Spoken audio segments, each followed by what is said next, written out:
So starting with the meditation, and this meditation will take about half an hour, and it's the focus of it is on beginning to engage with the inner wisdom that we have access to as part of our soul essence, but that it takes form of something that might seem as if it's other than. But everything that we engage with is actually on some deep level, really a kind of part of us as well. Mhm.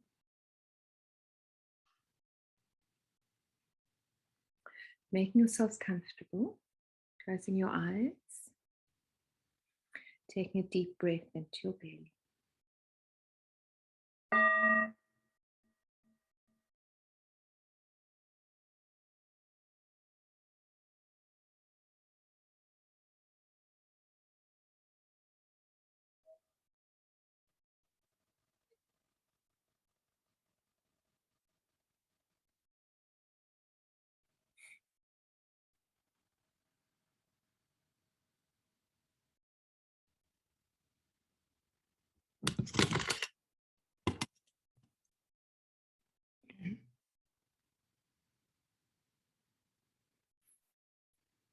And begin with breathing deeply into the belly, bringing the attention into the body,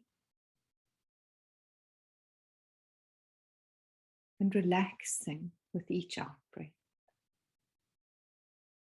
So long, deep belly breaths to settle into this moment.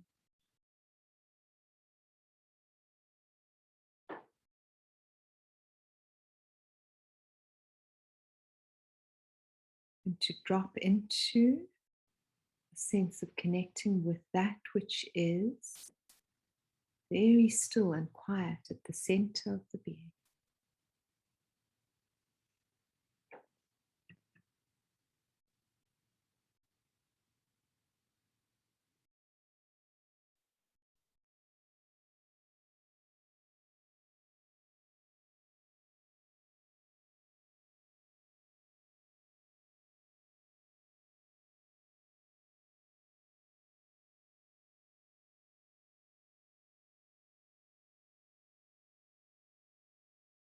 Breathing in a sense of calm. As you breathe out, allowing the attention to drop into the body.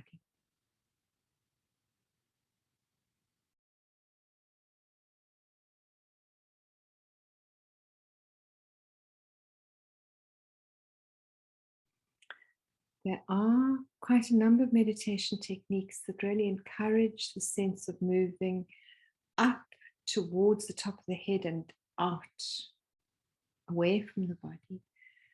But really, what is important in order to be able to be present to the guiding wisdom within is to move into the body through the constrictions, the holding, whatever is present in this moment, into that deep well of stillness that lies beneath it all.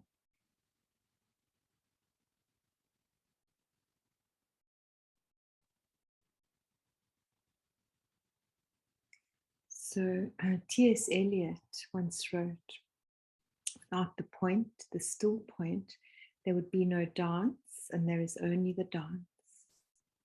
And in order to access that still point, we move in through the dance, we move in through the symphony of life, through the sensory experience of being embodied.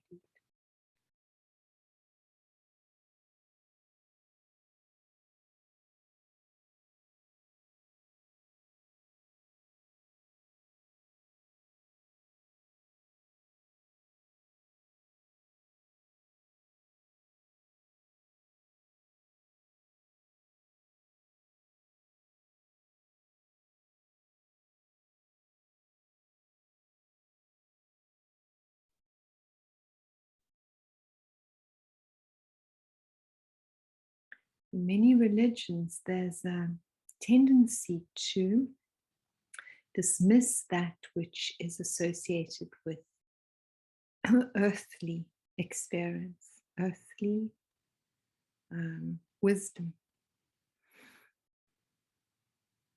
and to focus the attention on heavenly wisdom.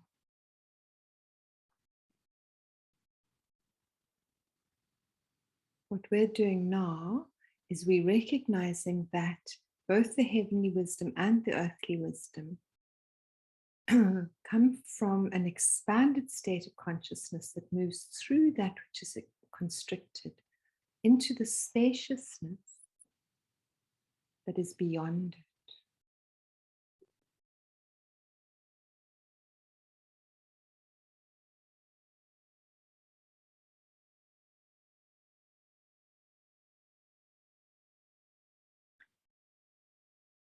So breathing in, and as you breathe out, really get a sense of the sounds that you can hear. So the sounds that are close by, and also the sounds that are far off in the distance. So there's a sense of sound having a spaciousness to it. And there are the sounds that are quite loud, and they're the sounds that are very subtle.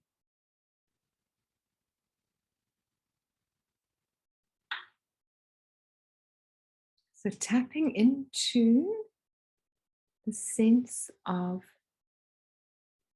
what is this experience of being present here and now, initially through the sounds, that we can extend this listening to very far away and to very quiet, very subtle.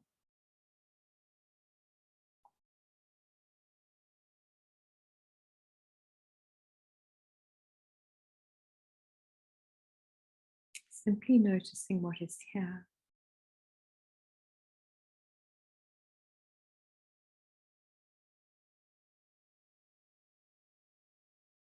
And then as you do that, dropping through the subtlety into the silence, beneath that, which is perceived as sound, as noise, into the sound of silence.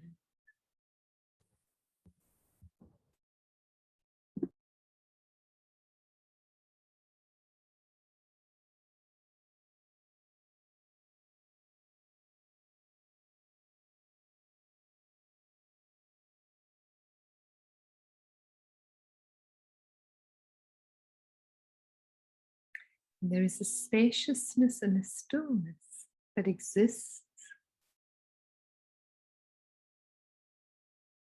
in these depths, in this the space between the sensory experience, between the sounds, between the feelings.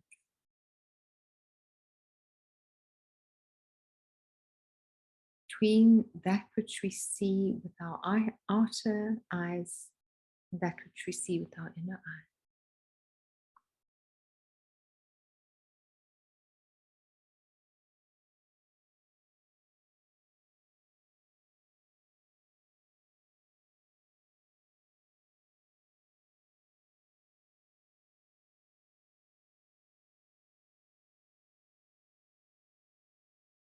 So the stillness is almost like the space between. It's the liminal space, but it's also always filled with mystery.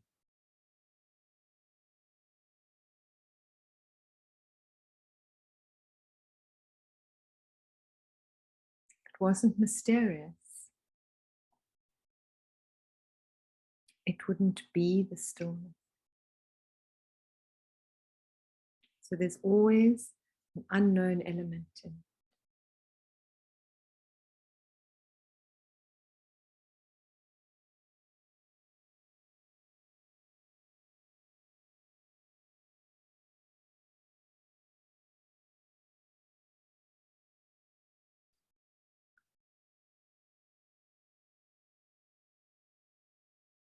dropping through the sounds, dropping through the sensations in the body.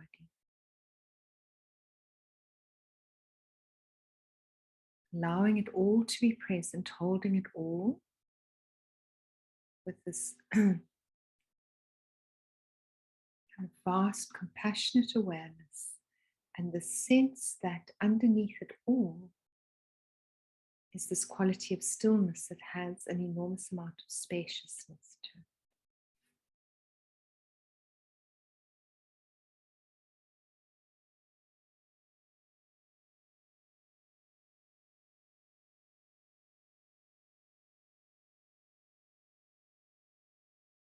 And then recognizing that the imagination is the bridge for us between how we communicate with this inner wisdom and with our outer experience. The imagination is the language of the deeper levels of consciousness.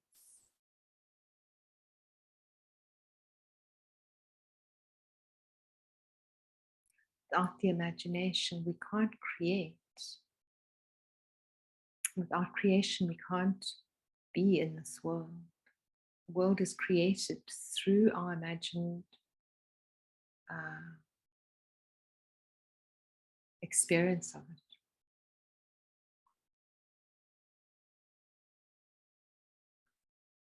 So in the stillness, begin working with the imagination now as a playful tool to tap into this deeper wisdom. And with the imagination, just take a moment to imagine a place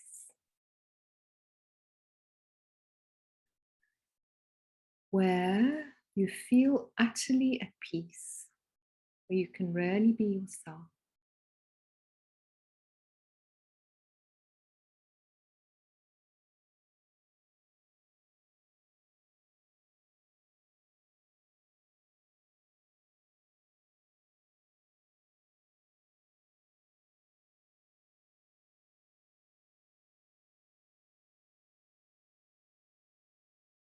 Take a moment to imagine this place.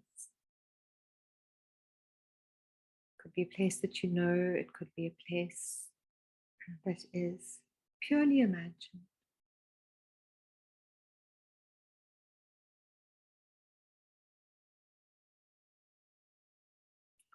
Notice what it looks like, what it sounds like,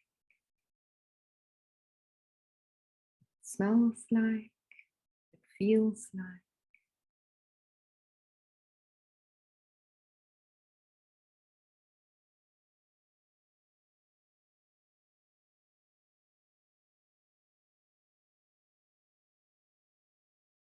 Notice whether it is warm or cool.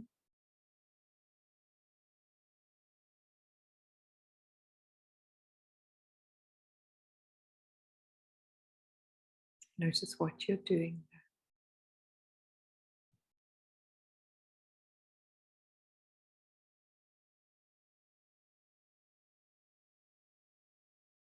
And allow it to be a place where you feel utterly at peace and where you are free to truly be yourself.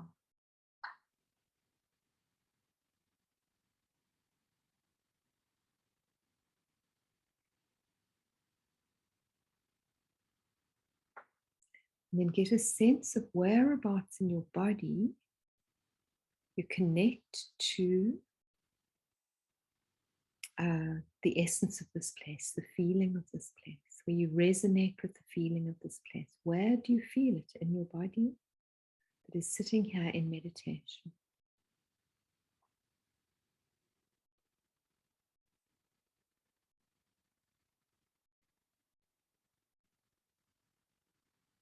Notice how you experience it in the body.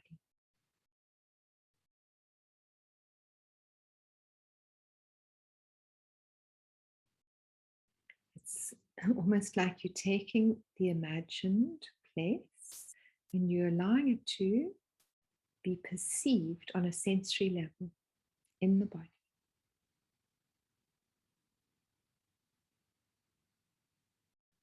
You're allowing yourself to feel the feelings of it in the body.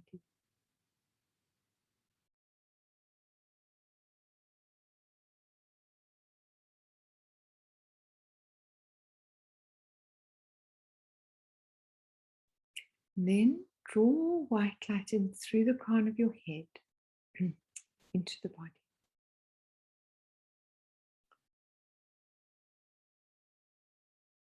And imagine beaming the white light out from the center of your being, out in front of you.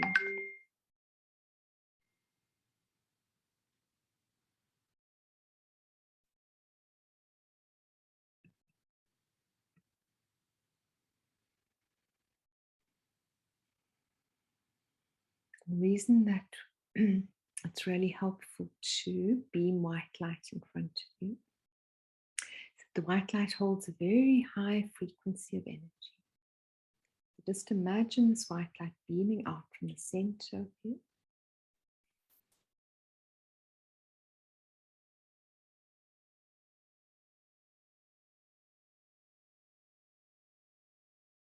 And then invite this divine being into the white light who is here to guide you, your own personal guide that comes from the highest frequency of consciousness.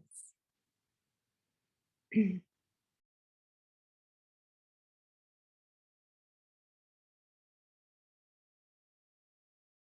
almost like an aspect of your soul essence, but you can perceive it in the form of a guide.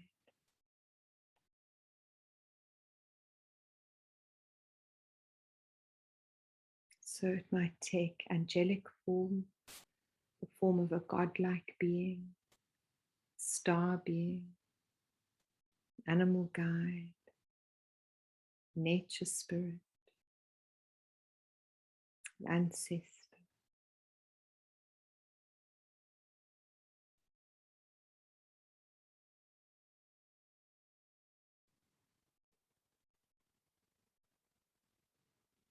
Invite it into the space in front of you.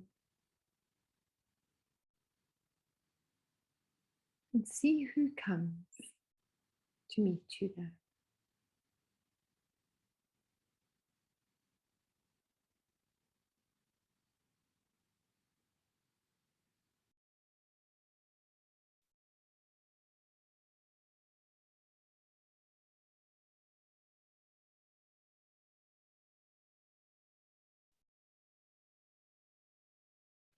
And then imagine drawing more white light in through the crown of your head, beaming it out from the center of your being towards this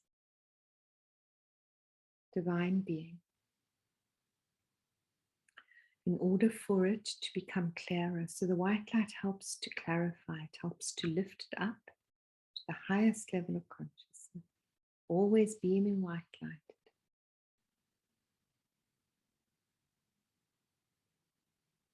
Allowing it to be comfortable in the white light. If it's not comfortable in the white light, let it change into a being that is comfortable in the white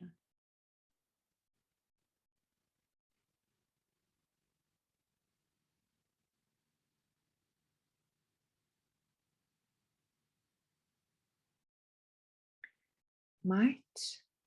It's possible even that the form of this being is not so defined as I've described it. Sometimes it can be so vast that it's almost less well defined.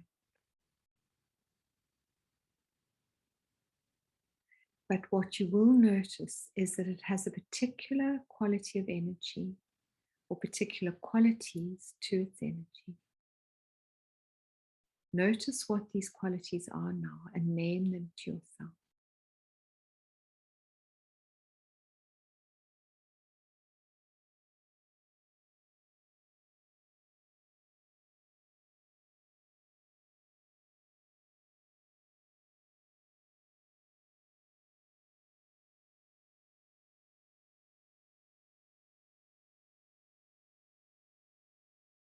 And then let this being move towards you and touch you. And notice where in your body, sitting here in meditation, you're touched by this divine being.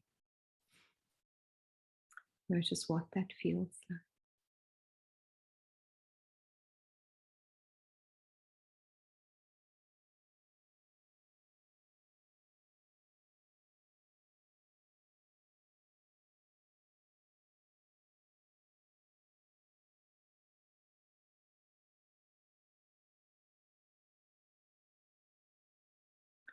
And then ask this being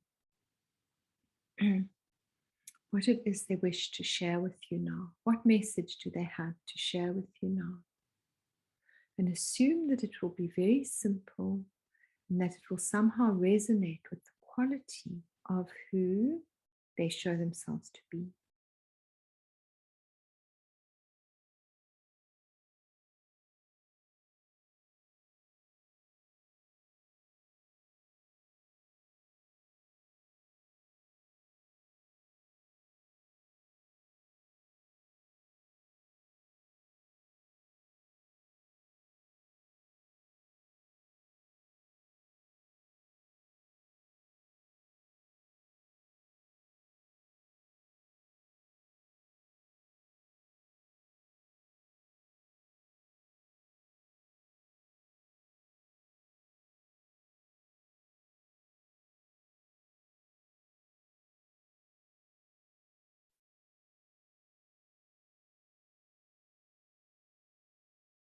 And then just get a sense from this being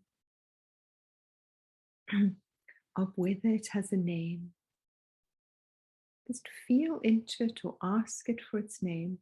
So again, remember, with the imagination, you can experience it through seeing it, through hearing it, through feeling it. Feel into or listen into, look into what it shows you its name is.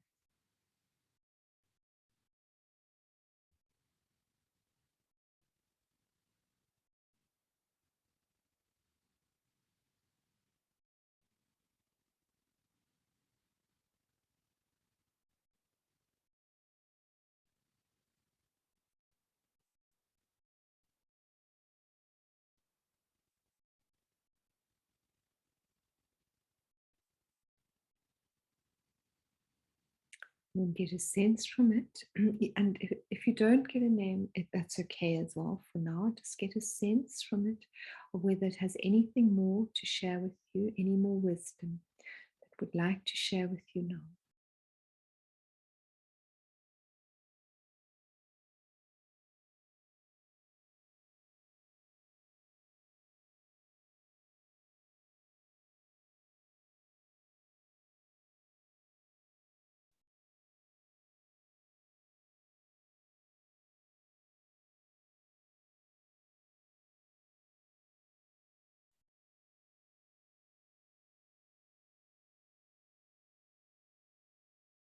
And then we're just going to take about 8 minutes now for you to sit in silence in order to be able to really engage with this being so that there's not a sense of being rushed by me moving you on to more and more questions. Just getting a sense of it, allowing it to become clear, drawing in white light if you need to, beaming it at the being in order to lift it up into the highest frequency of consciousness.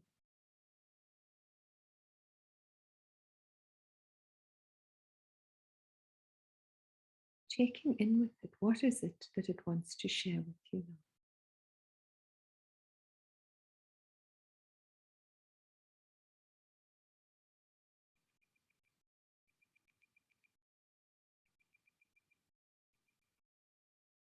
Just breathing deeply into the body.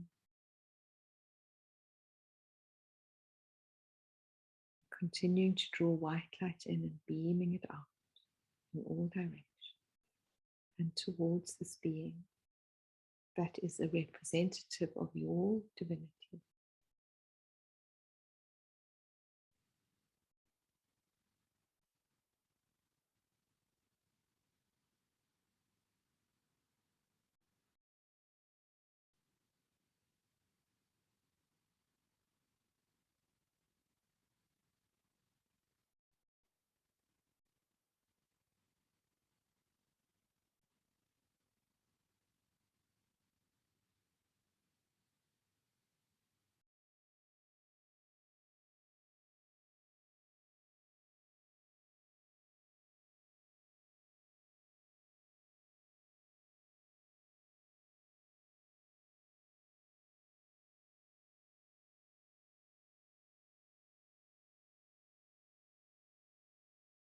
And if at all it feels like there are any obstacles that are difficult in this communication, just settle into the body, settle into the stillness, settle into the white light, and allow it to come to you.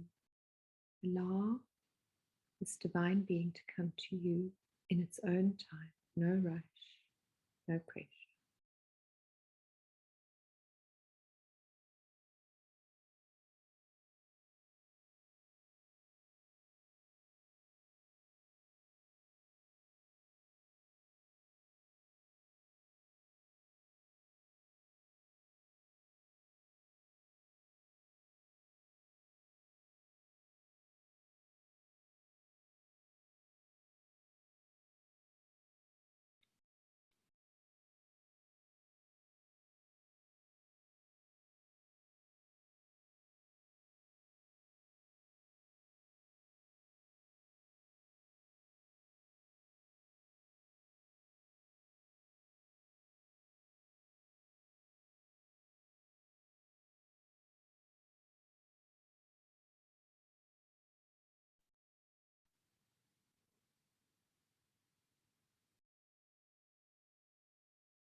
If you really get a sense of it and you want to ask it some questions in terms of being able to access its wisdom so that it can guide you in your life,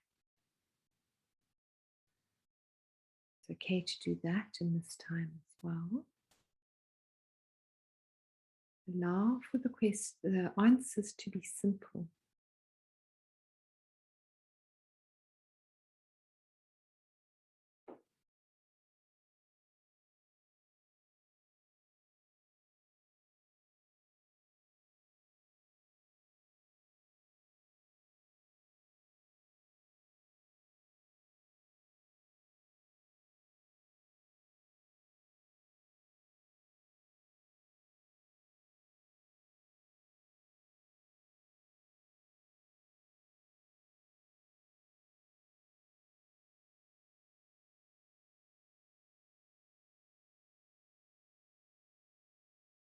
And then thanking it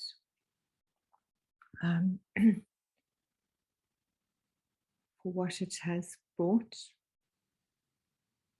into your awareness today.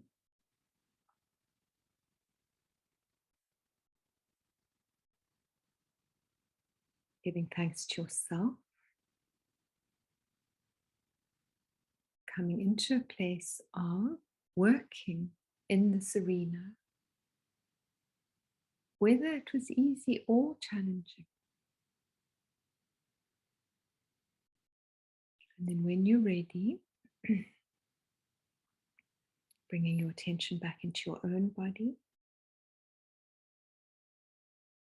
breathing deeply into the belly.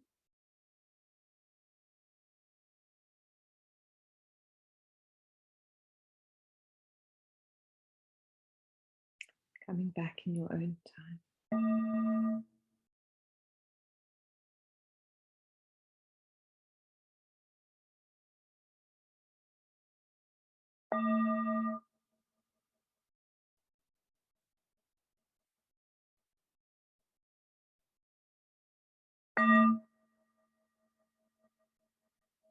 Part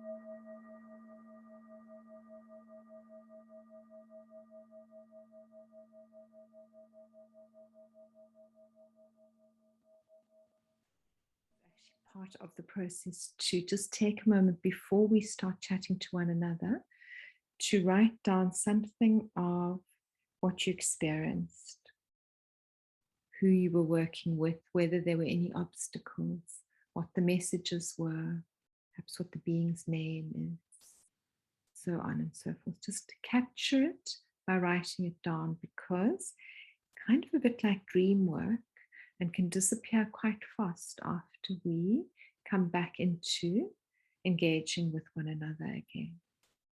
Just take a moment, if you have something to write on, to write it down.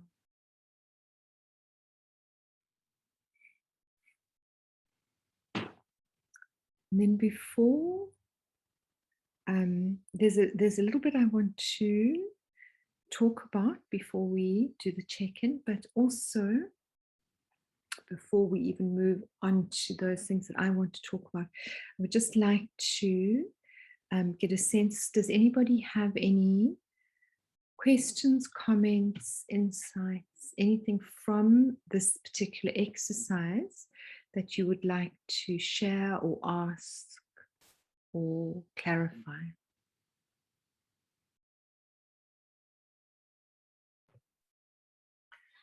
Robin, is it possible that there would be two beings? Or if you're asking for one, will only one come through? No, there might be two, that's absolutely fine. And sometimes what you might find is if there are two, they might have quite similar qualities of energy. Yeah. I don't know if that was so. Exactly, yeah. So yeah. It's almost like, so what it is there's this sense of this vast wisdom that is accessible to all of us. And we tap into it through the language of the imagination. And the imagination speaks in archetypes. And so it might actually supply two different archetypes to you, or two different elements that represent the same archetypal kind of energy or something like that. And so you can either work with them both, or you can just wait and see which one comes stronger and which one is easier to dialogue with and so on. Absolutely fine. Okay. Okay. Does that make sense? Yes, it does. Thank you. Yeah. Good. And also, you know, in terms of this playing with the divine, there's very definitely value in finding a specific being that we can work with on an ongoing basis, because it then becomes easier to develop the relationship and to deepen the connection and to enhance the dialogue. But there's also the recognition that, in fact, different beings kind of represent different facets of who we are. And so it might sort of sometimes be necessary to dialogue with somebody else or some other being and so on as well. That's also okay.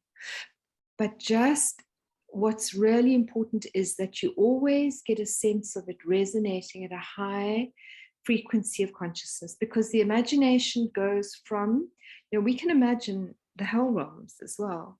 And that the kind of wisdom that's there is not really that valuable to us, helpful guiding us forward, because it's very constricted and very kind of either kind of defensive or kind of in like tight and so on. And so in order to get the highest wisdom that we possibly can from this process, what we need to do is have it come from a very expanded place of consciousness, where the feeling of it, the felt sense of it, resonates with what we would kind of normally describe as high consciousness levels of well-being, of emotional kind of health. So that's like unconditional love, joy, peacefulness, serenity, compassion, and so on. So what you want to do is you want to really truthfulness, integrity, etc., etc. So it could be, you know, the more yang qualities of expanded consciousness are very clear and very kind of like conscious of moving in particular direction and so on, whereas the yin ones might be more fluid and more loving, say. So, but it's really useful to make sure that the level of consciousness that you are tapping into is as high as possible. Okay. Thank you. Anybody else?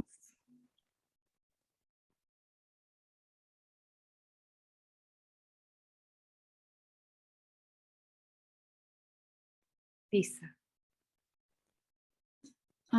I think I've heard that you were saying that we could make questions. I didn't have any questions to make. Like the question didn't come. Yeah. So sometimes you might want to actually go in with a particular question, and the question might be something like, I'm sitting with a particular problem in my life at the moment, and I don't really know how to resolve it.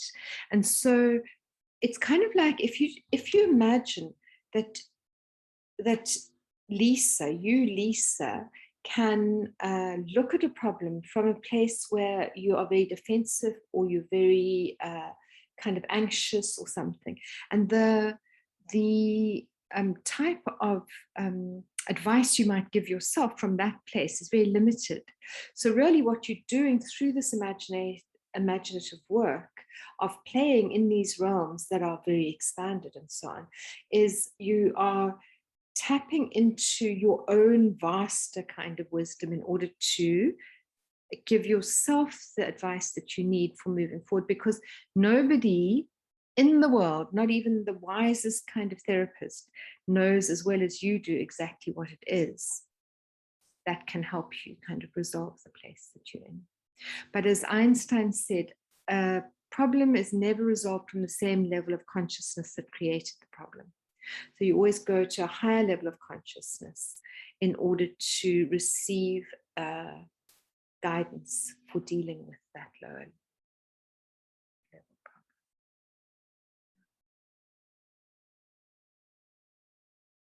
Anyone else?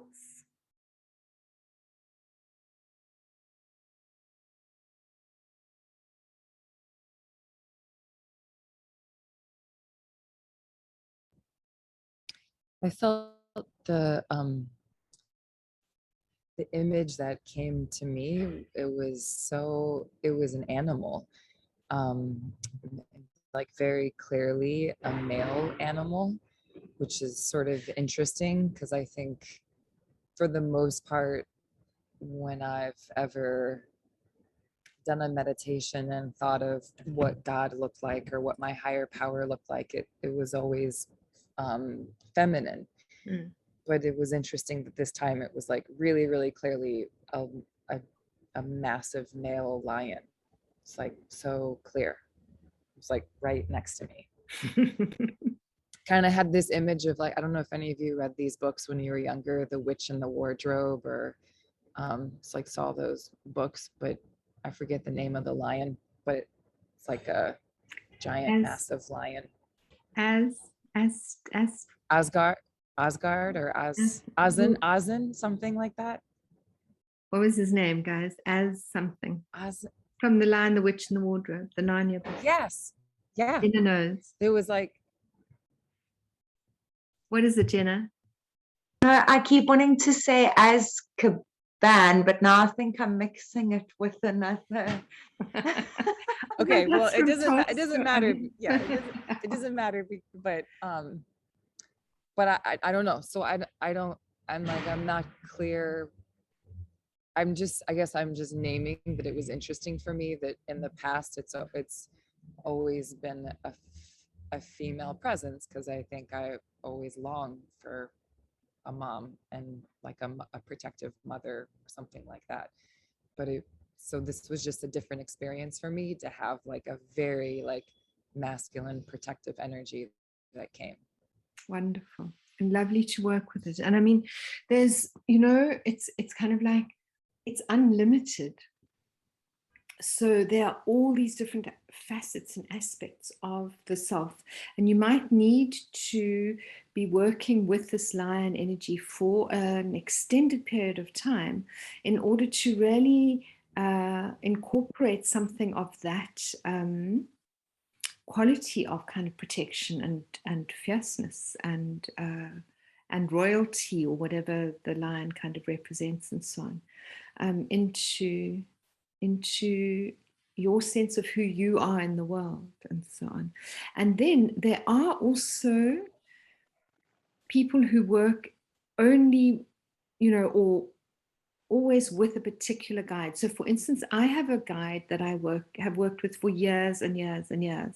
And so there are other beings that I work with quite frequently, but I always come back to the same one who guides me a lot. And then in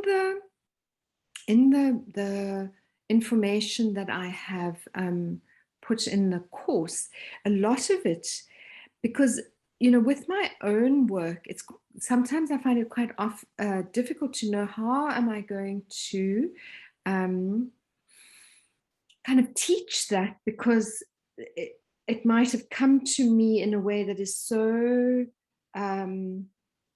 organic that I don't really know how to kind of capture that, and so on. So there's this guy called Jeffrey Raff, who I've mentioned in the online content quite frequently, and he wrote this book about working with what he calls the ally. And so the ally is a specific being that you work with on an ongoing as an ongoing relationship. And interestingly, he says that very, very often when you're working with the ally, it expresses itself as an animal. So that's just, yeah. Although of course it doesn't have to. And I was kind of like, when I started doing, like, following what he was doing to see what I could learn from him, and was actually just a book that I was reading. I was kind of looking for an animal because he had mentioned an animal, but mine wasn't an animal because I have always worked with this particular guide, and so on.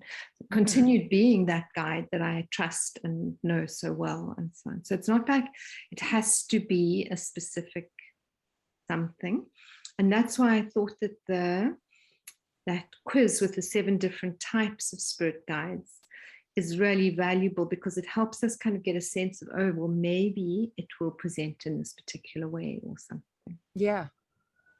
Well, it's also interesting, like just piggybacking on that, because like if I've ever done work in circles with women, or reading things of like if, you know, if you were an animal, what animal would you be? What is like your essence in the animal kingdom and those things? And for me, it's like, it's always so clear that it's a black cat, black leopard, like that. But to me, like the black leopard, it's a very feminine, it's like such an ultra feminine, sleek, and stealth, and moving in the night like the moon. It has such a, to me, has such a massive feminine quality to it. I don't know. I'm just saying, but it's very interesting. Like I've never had a big bushy lion show up like that. So it just like, oh, okay, that's. His name is Aslan. Thank you, Lisa. Aslan.